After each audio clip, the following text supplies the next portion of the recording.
hapag ng mga tiga Santa Rita sa Pampanga, ito raw talaga ang star ng kanilang Noche Buena para itong pinipig na kulay berde.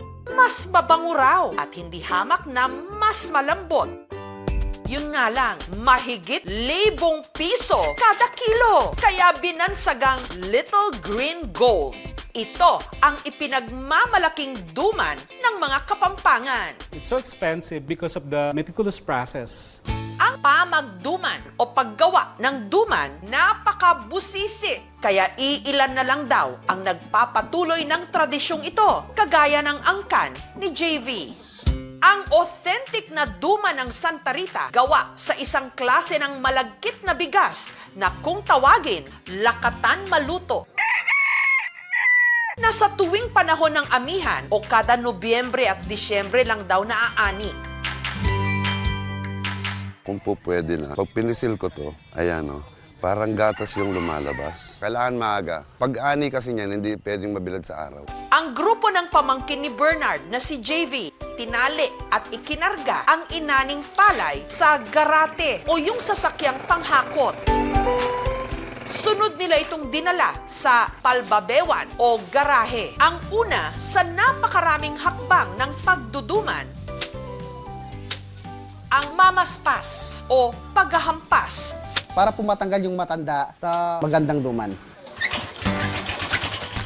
Sunod ang balusbusan kung saan gumagamit sila ng kiskisan para tanggalin ang natirang batang binhi mula sa tangkay.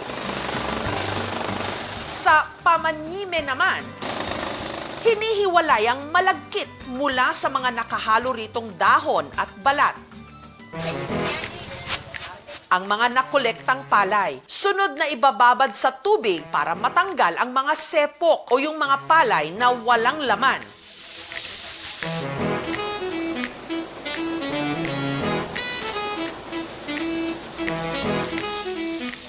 Kapag hindi po maalis, hindi po kami hihinto.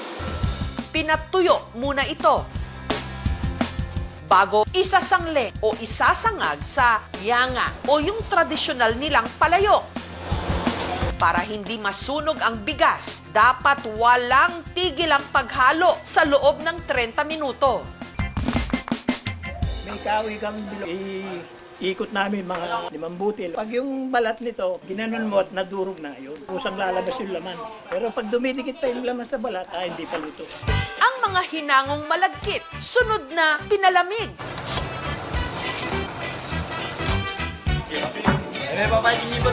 At saka dinikdik o binayo ng 3 tao. Gamit ang asong o dambuhalang almires o mortar and pestle na mahigit 1 siglo na raw ang tanda.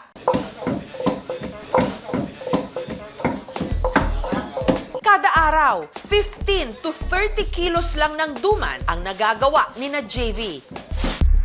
Kada kilo na ibebenta nila ng 4 to 8,000 pesos. Depende sa kalidad. Yung lolo po ng lolo namin, sila po yung nag-start ng duman. Isa sa mga suki ni na JV, sina Luz at Christine. Bata pa ako, nakikita ko na sa mga lola ko, sa mga tita ko, na palaging may duman pag Christmas season. Ito raw ang nagpapa-espesyal sa kanilang tsokolate batirol. Boil natin yung water. Sugar. So ngayon, ready na yung ating tsokolating baterol.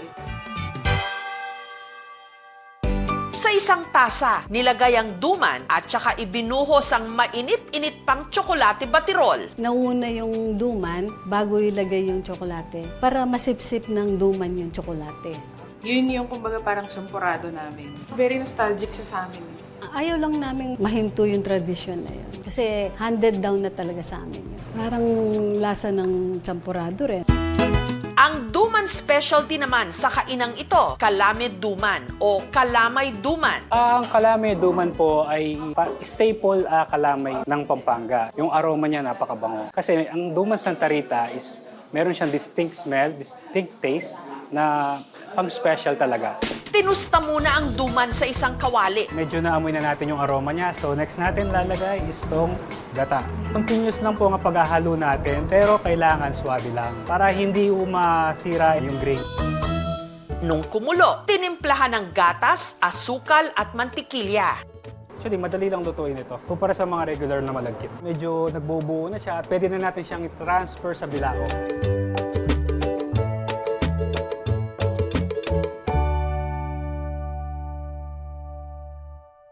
Parang talagang malambot at saka masarap malinamnam.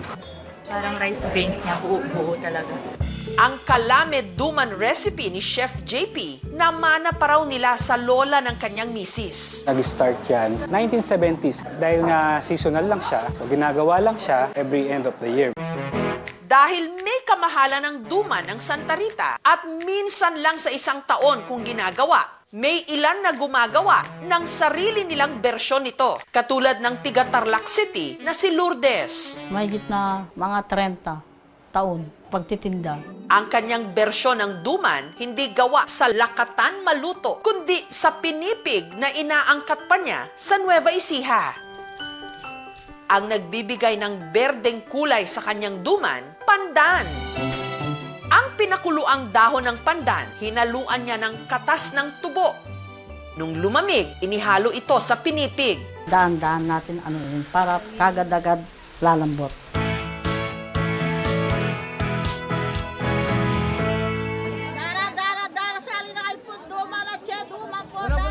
Tuwing Biyernes, ibinibenta niya ito sa tapat ng isang simbahan sa Angeles, Pampanga mula 100 to 200 pesos, depende sa laki.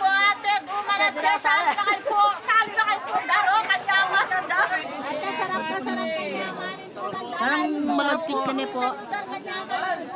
Manyaman niya po. Pinapapak ma'am, malinamnam. Pag Pasko, mabili yung tinda namin. Ginagawa nila kasi yung kalamay. Pero ang mga bersyong ito ng duman, malayong malayo raw sa authentic na duman na ginagawa sa Santa Rita. Kaya para maprotektahan at mapreserba ang kayamanan ng kanilang bayan, ang lokal na pamahalaan ng Santa Rita isinusulong ngayon na gawing UNESCO Intangible Cultural Heritage ang pamagduman para pahalagahan at siguraduhing mananatili ang tradisyong ito. Kahit nandyan yung seeds, kung wala yung tao, wala na yan. Kaya siya duman kasi may mga expertise yung group of people na intergenerational yung kanilang skills. Currently, we do regeneration, yung pinapadami namin. And the same time, conservation. Para pag in case na may problems about dan sa purity ng duman, they can go back and request for the seeds para magkaroon ng rice variety. Bago po mawala yung lolo ko, inabilin po niya sa last video niya na Hanggat kaya ko, ang paggawa hindi mawawala. kahit anong mangyari, huwag pong hihinto yung duman. Andyan po yung mga apo, mga anak na pwedeng magtuloy para sa tradisyon ng pamilya. Kaya ang Christmas wish ng mga tiga Santa Rita, Pampanga, ang munting butil na pamana ng kanilang bayan, sana anihin at tangkilikin pa.